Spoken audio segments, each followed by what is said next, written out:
Bonjour à tous, ici Kevin Mandibourg pour la chaîne Tuto Première. Ravi de vous retrouver pour une nouvelle vidéo. Ici, nous allons aborder l'outil Production présent sur Premiere Pro. C'est un outil qui n'est pas très connu du grand public et pourtant, il est vraiment indispensable lorsqu'on souhaite avoir un workflow de travail professionnel sur Premiere Pro. Je vais vous expliquer en détail dans cette vidéo à quoi il sert et pourquoi vous avez tout intérêt à l'utiliser dans vos prochains montages. Dans une première partie, nous verrons comment créer un projet production sur Premiere Pro. C'est différent des fichiers projets que vous avez l'habitude d'utiliser, les PR Proj. Dans un deuxième temps, nous verrons l'utilisation d'un projet concret. Je vais vous montrer un exemple d'utilisation de l'outil production sur Premiere Pro. Vous verrez si c'est intéressant ou pas pour vous, pour vos futurs projets. Et enfin, troisièmement, nous verrons comment utiliser cet outil qui est formidable pour le travail en équipe si vous travaillez par exemple avec des prestataires, que vous employez d'autres monteurs ou tout simplement si vous travaillez au sein d'une boîte de production. Production va alors être un outil indispensable pour vous sur Premiere Pro. Si vous ne connaissiez pas cette chaîne et que le domaine de la vidéo est quelque chose qui vous intéresse, n'hésitez pas à vous abonner et activer la cloche pour recevoir les notifications à chaque sortie de nouvelle vidéo. Vous trouverez ici de nombreuses vidéos et tutoriels sur les logiciels Premiere Pro, After Effects ou encore DaVinci Resolve et également sur la réalisation vidéo. Dans cette première partie, je vais tout d'abord vous montrer comment créer une production sur Premiere Pro.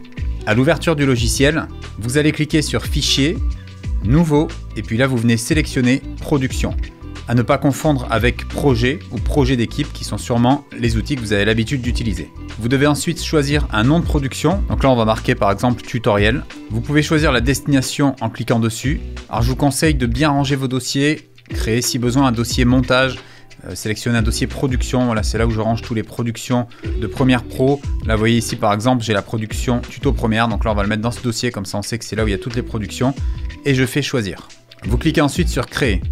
Alors voilà à quoi ressemble l'interface production sur Premiere Pro. C'est légèrement différent de l'interface que vous avez l'habitude d'utiliser dans des projets basiques. Vous voyez ici vous avez une nouvelle fenêtre qui est apparue, qui est la fenêtre production, vous pouvez voir le nom ici, et qui ressemble un peu à ce qu'on utilise habituellement, la fenêtre projet, vous voyez, qui est juste ici.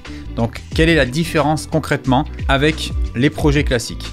Tout l'intérêt de l'outil production est de pouvoir accéder à n'importe quel moment à l'ensemble de vos projets sur Premiere Pro. C'est-à-dire que si vous faites par exemple des vidéos pour votre chaîne YouTube, en fait ça va être hyper pratique, vous allez pouvoir accéder à toutes vos vidéos, que vous ayez 10, 20 ou 100 projets pour YouTube, vous pourrez y accéder directement à partir d'un seul et unique fichier production sur Premiere Pro. Donc pour que ça soit plus clair pour vous, je vais vous expliquer tout ça. Pour tenter de vous expliquer concrètement l'outil production, je vous ai ouvert ici un petit exemple. Il s'agit de ma production tuto Premiere qui réunit l'ensemble de mes tutoriels. Donc là pour l'exemple, je vous en ai mis que 2 afin que ce soit plus simple à comprendre. J'ai créé 3 différents dossiers. Alors à noter, vous n'êtes pas obligé de reproduire mon arborescence, vous pouvez choisir ce que vous désirez, ce qui vous arrange pour vos travaux. Moi j'ai trouvé judicieux de ranger tout dans un même dossier en ce qui concerne les projets. En ce qui concerne l'habillage, j'ai également créé un dossier et les stock shots, c'est par exemple quand j'ai des illustrations sur du montage vidéo, que je parle de montage vidéo dans une vidéo YouTube et je vais tout ranger là-dedans. Alors, à noter qu'il y a quelque chose de différent avec le panneau projet que vous avez l'habitude d'utiliser. Déjà, à savoir, ce n'est pas là-dedans que vous allez importer vos rushs. Ici, c'est uniquement vos projets Premiere Pro. Retenez bien ça. Vous avez ensuite la possibilité de les ouvrir et les fermer à tout moment, ce qui vous permet justement de gagner de la puissance sur Premiere Pro. Pour faire ça, vous double-cliquez sur un projet et quand il est ouvert, vous avez ici le petit crayon vert avec la petite page blanche qui vous informe du projet en cours ouvert. Je peux également en ouvrir un deuxième ici et je peux voir ici que j'ai mes 2 projets ouverts. Alors pour switcher d'un projet à l'autre, vous pouvez soit venir double-cliquer comme ceci à chaque fois et vous voyez que là dans la fenêtre projet, ça le change. D'ailleurs si j'appuie ici sur les doubles flèches, je peux venir également changer de projet, mais je trouve que c'est pas très pratique en passant par là. Donc comme je vous le disais tout à l'heure, lorsque vous désirez importer des rushs, vous le faites toujours au niveau du panneau projet. Je vais maintenant vous montrer un cas concret où vous allez avoir besoin d'utiliser l'outil production sur Premiere Pro. Imaginons que je travaille sur ce tutoriel 313 PR vs DVR et que je veuille récupérer une séquence qui fait partie d'un ancien projet. En l'occurrence le tuto 311 Premiere 10 plus graves erreurs. Je peux aller directement dans ce projet, dans séquence, et je peux aller récupérer une séquence, par exemple la séquence YouTube, je vais l'ouvrir ici. Vous voyez, voilà, j'ai toute la séquence qui est là et je veux récupérer ça pour par exemple récupérer des plans d'illustration. Donc pour faire ça, je peux venir par exemple récupérer tous ces plans. Donc là je prends vraiment au hasard pour vous montrer, je fais copier, donc avec commande C. Je vais ensuite dans mon projet PR vs DVR, j'ouvre ma séquence tuto 313 PR vs DVR. Là je vais le mettre à la fin pour vous expliquer. et je vais faire commande V pour coller. Donc là, j'ai tous mes éléments qui se sont collés et qui proviennent d'un ancien projet Premiere Pro. Et regardez ce qui se passe maintenant. En fait, au lieu d'avoir tout copié dans le nouveau projet, il a gardé les liens vers l'ancien projet. Alors peut-être que ça ne vous parle pas si vous avez un peu de mal avec les différents switches de projet sur Premiere Pro, mais concrètement, si je vais dans PR vs DVR, il ne m'a ajouté aucun nouvel élément. Vous voyez, si je vais dans Rush, il a juste les Rush PR vs DVR, il n'a pas rajouté des éléments de l'ancien projet. Alors, pour vraiment vous prouver que ça marche, je vais faire un clic droit ici et je vais faire afficher dans le projet. Et vous voyez que là, au niveau de l'onglet, ça a bien changé. Hein. Vous voyez, ça m'affiche bien tuto 311, première 10 plus graves erreurs. Donc concrètement, vous allez éviter des duplications à chaque fois que vous importez des séquences d'anciens projets. Et ça, c'est très pratique parce que je peux vous montrer concrètement, moi, le problème que j'ai sur les tutos pour ma chaîne YouTube. Vous voyez qu'à chaque fois que j'importe, vous voyez par exemple quand je vais dans éléments ici, j'ai plein de duplications, vous voyez, de éléments, voilà, c'est à l'infini. J'en ai plein. Alors pourquoi j'ai ça? C'est tout simplement parce qu'à chaque fois, je suis venu récupérer des anciennes séquences d'anciens projets pour la chaîne YouTube et que ça m'a fait des duplications. Donc Premiere Pro, avec la version classique de projet que vous avez l'habitude d'utiliser, ça va vous faire plein de duplications et vous n'allez plus vous y retrouver à force de procéder ainsi. Voilà tout l'intérêt de l'outil production, c'est de pouvoir accéder à tout moment d'un montage à un ancien projet de montage sans dupliquer des rushs dans le nouveau projet. Je vais vous montrer maintenant le deuxième gros avantage à utiliser l'outil production sur Premiere Pro. C'est tout simplement quand vous avez de très gros projets. En l'occurrence ici, je vous ai retrouvé le projet Premiere Pro de mon long métrage. Donc c'est un long métrage qui dure 80 minutes, qui est composé de très nombreuses séquences et de très nombreux rushs. Il y avait à peu près 8 Tera de rush à l'époque en 4K et j'avais monté ça à l'époque sur un MacBook Pro, ce qui impliquait pas mal de ralentissement sur un projet aussi gros. Donc là, on va ouvrir ce projet, je vais vous montrer un petit peu. Voilà concrètement le problème qui se pose quand vous ouvrez un projet aussi lourd.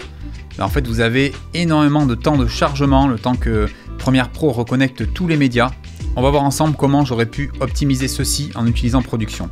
Voici le projet de mon long métrage ouvert. Pour vous expliquer la problématique quand on travaille sur un projet classique sur Premiere Pro avec autant de rush, autant de séquences, autant d'éléments, en fait c'est à l'ouverture, ça va nécessiter un plus grand temps de chargement et vous allez également avoir un workflow beaucoup plus lent sur Premiere Pro. Pourquoi? Tout simplement parce que Premiere Pro va charger l'intégralité, comme vous pouvez le voir en bas, ça continue de charger, l'intégralité de vos séquences. Vous voyez, là j'ai tous les jours de tournage, il y avait 12 jours. Et du coup, c'est en train de tout charger. Si jamais je voulais travailler uniquement sur, par exemple, la synchro jour 3, en fait, j'aurais pu le faire en utilisant l'outil production. Comment j'aurais fait? J'aurais tout simplement créé un projet par journée de tournage, ce qui aurait été beaucoup plus simple ici sur ce type de workflow. Alors pour ouvrir un dossier production à l'ouverture de Premiere, vous pouvez soit faire fichier, ouvrir la production, ou alors vous l'avez dans les récents ici. Vous voyez la tuto Premiere, on peut voir la différence avec un projet classique. Ici c'est production Premiere Pro et là c'est Premiere Pro Project. Donc là je vais cliquer dedans. Si on reprend l'exemple du long métrage que je vous ai montré tout à l'heure, ce que j'aurais fait, c'est que j'aurais créé donc un projet par journée de tournage, ce qui m'aurait permis d'ouvrir par exemple juste le jour 10 pour retravailler éventuellement la synchro ou le montage des éléments du jour 10 et ça aurait permis d'avoir moins de bugs sur Premiere Pro. Autre chose à savoir, lorsque vous avez besoin de renommer des projets, comme ils sont directement créés sur votre ordinateur, je vous conseille de le faire uniquement au sein de Premiere Pro. Si par exemple je veux renommer le tuto 313, je fais clic droit, je vais cliquer dessus et je vais pouvoir le renommer.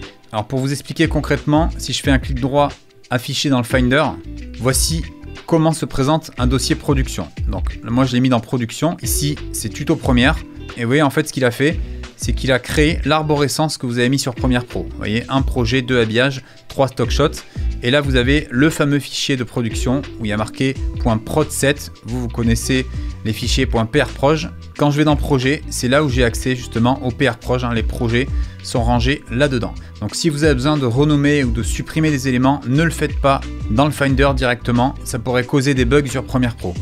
Nous allons à présent voir comment utiliser concrètement l'outil production à partir de ce que vous avez vous aujourd'hui sur votre ordinateur. Imaginons que vous décidiez d'utiliser cet outil, ce que je vous recommande fortement pour l'avenir, afin d'avoir un Premiere Pro plus stable, d'avoir moins de bugs et de pouvoir récupérer des éléments de vos anciens projets. Alors cette technique est autant valable pour les vidéos YouTube, pour les documentaires, pour les projets de court métrage, de long métrage et pour tout projet où vous pourriez avoir besoin de réutiliser des ressources ou bien des projets très lourds en termes de rush. Donc on va voir ensemble comment importer vos anciens projets sur votre fichier de production. Pour faire ça, vous faites un clic droit juste ici et vous faites ajouter un projet à la production. À partir de là, vous allez chercher le dossier contenant votre projet. Vous sélectionnez votre PR Proj et vous faites ouvrir. Vous cliquez ensuite sur copier. Ce qui va se passer, c'est que Premiere Pro va copier tout simplement le fichier de projet dans votre dossier de production. Donc vous voyez, il est juste ici. Je vais glisser dans projet. Maintenant, si je fais clic droit, afficher dans le Finder, vous pouvez voir que là, j'ai bien tous mes projets qui sont à l'intérieur. Pour l'ouvrir, je viens tout simplement double-cliquer dessus. Bien évidemment, vous allez sûrement vous retrouver avec des fichiers offline. Il faudra penser à bien tout relinker lors de votre importation. Alors notez que quand vous faites Command S ou Ctrl S pour enregistrer votre projet, comme vous avez l'habitude de faire, ça va enregistrer uniquement le projet sur lequel vous êtes en train de travailler. C'est la raison pour laquelle je vous invite à créer un nouveau raccourci clavier. Vous allez dans Premiere Pro, raccourci clavier, vous allez entrer enregistrer ici, et dans tout enregistrer, vous entrez un raccourci. Donc moi personnellement, je fais Commande Option Maj S sur Mac, parce que tous les autres sont déjà pris. Donc là, je fais OK. Alors si vous travaillez avec l'outil production, je vous conseille vivement d'investir dans un deuxième moniteur au minimum. Ça va être beaucoup plus simple pour vous y retrouver. Vous pouvez très bien prendre la fenêtre ici, la déplacer sur un deuxième ordinateur.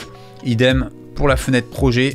Ça vous permettra de vous y retrouver plus facilement parce que là, comme vous avez pu le voir, la timeline elle est toute petite. Moi j'aime bien avoir des timelines qui font tout le long. Donc quand je travaille en général, je suis sur 3 écrans et j'ai la timeline qui s'étend tout le long de l'écran principal. Nous allons à présent voir comment travailler en équipe grâce à l'outil production. Si vous travaillez en équipe, c'est un outil que je vous recommande.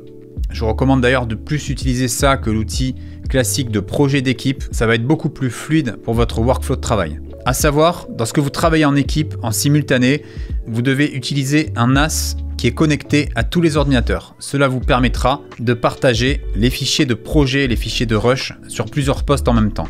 Une fois que tous les monteurs sont connectés au NAS, ils n'auront plus qu'à ouvrir le projet production et vous pourrez tous travailler en même temps sur les mêmes projets. Alors là, comme vous pouvez le constater, ici, on voit que Alexia est en train de travailler sur le projet Tuto 311, on peut voir un petit cadenas. Donc le petit cadenas, ça veut dire quoi?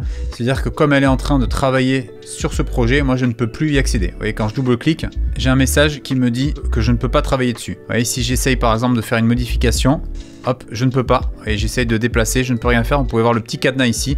C'est tout simplement parce que Alexia doit enregistrer et fermer le projet pour que je puisse y accéder. Donc là, je vais lui demander de fermer le projet et vous allez voir ce qui se passe. Elle vient de fermer le projet. Comme vous pouvez voir, le nom d'utilisateur a disparu. Et là maintenant, je peux récupérer l'accès à l'écriture sur le projet. Voilà, ça c'est des petites manipulations à connaître quand vous travaillez avec plusieurs monteurs. Alors attention, quand vous travaillez en équipe, de bien vous organiser au niveau des dossiers.